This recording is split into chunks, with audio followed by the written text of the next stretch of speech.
Most students are losing points on SAT math because they spend too much time solving problems the old way with pen and paper. But the SAT gives you a tool that can completely change how you approach the math section. This is Desmos, the built-in graphing calculator on the digital SAT. And in this video, I'm going to show you how to use it to get ready for this August SAT, even if you've never touched Desmos before. By the end of this video, you'll know the basic tools that can turn some SAT questions from 2-minute problems into 10-second problems. First off, what exactly is Desmos? Well, Desmos is a graphing calculator that lets you visualize equations, find solutions, analyze data, and solve problems much faster than doing anything by hand.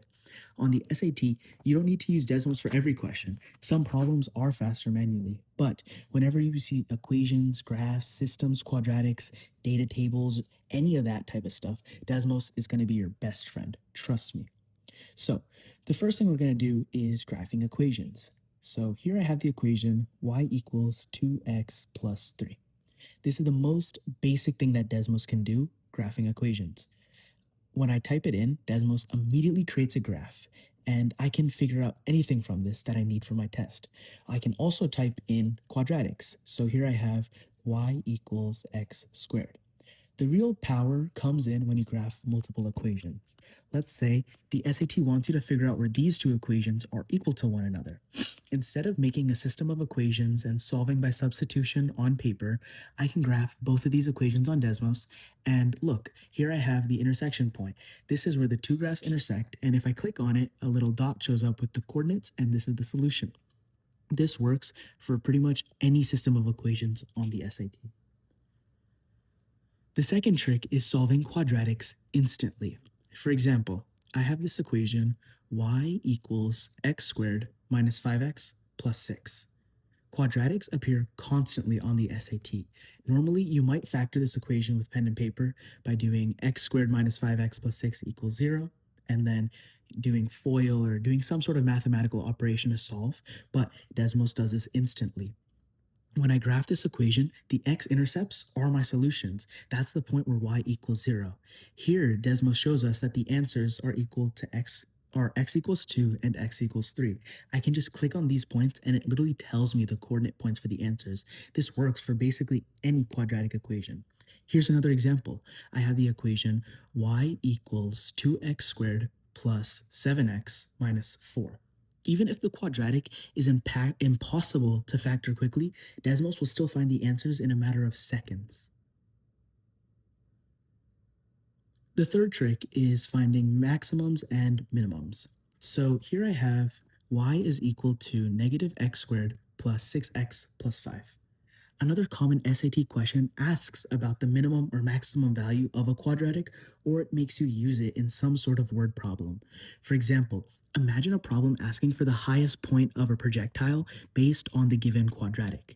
Normally, you have to calculate the maximum or minimum using negative b over 2a, but Desmos automatically shows you the vertex. The x-coordinate tells you when the maximum happens, and then the y-coordinate tells you the actual maximum value.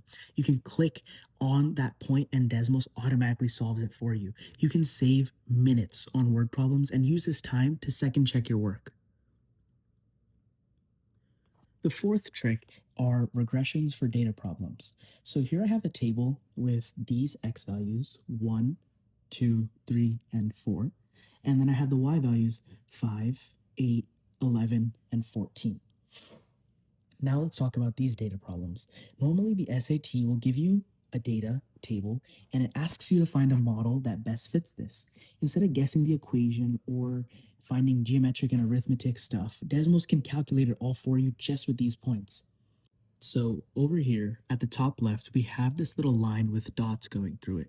When you click on that, you can determine what type of model you're looking for, and from there, it gives you the equation. The slope and the y-intercepts are all given. This is especially useful when the numbers are messy and you don't want to calculate everything manually. The fifth and final trick for today is using sliders for variables. So here I'm going to type in an equation that has constants in it. Y is equal to a times x minus 2 squared plus 3. This is one of the most underrated Desmos features. This is especially useful for equations that have multiple choice answers because you know that the answer has to be one of the four given. If an equation has a variable like a, b, or c, or maybe r, t, any other letter, Desmos lets you change that value instantly and plug it into your equation. This is extremely useful for SAT questions, asking how changing a number affects the graph. Instead of imagining what happens, you can actually watch the graph move.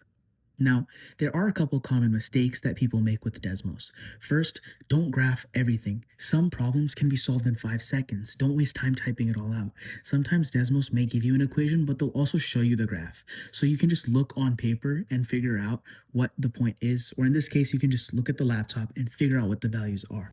Second, make sure your window is correct. Sometimes when you go to the home, Desmos will keep you too zoomed in, and when you graph an equation, it's going to be around you. So make sure you're always zooming in and out so you can see everything. The third thing is don't rely on Desmos without understanding what the answer means. Sometimes the calculator will give you a lot of information, but you need to understand what the question is asking because you don't want to put in the wrong thing. For example, maybe you found a coordinate system and it's telling you what the y value is, but the equation is asking you what 4 times the y value is. So make sure you know what the question is asking. Desmos is one of the biggest advantages you're going to have on the digital SAT. You don't need to become a calculator expert. You just need to master a few rules that appear again and again. Practice these techniques before August 22nd, and you'll be able to solve many problems faster and with fewer mistakes. If you want more tips and tricks, especially for really complex word problems on the SAT, please be sure to like and comment and let me know what you're looking for before August 22nd.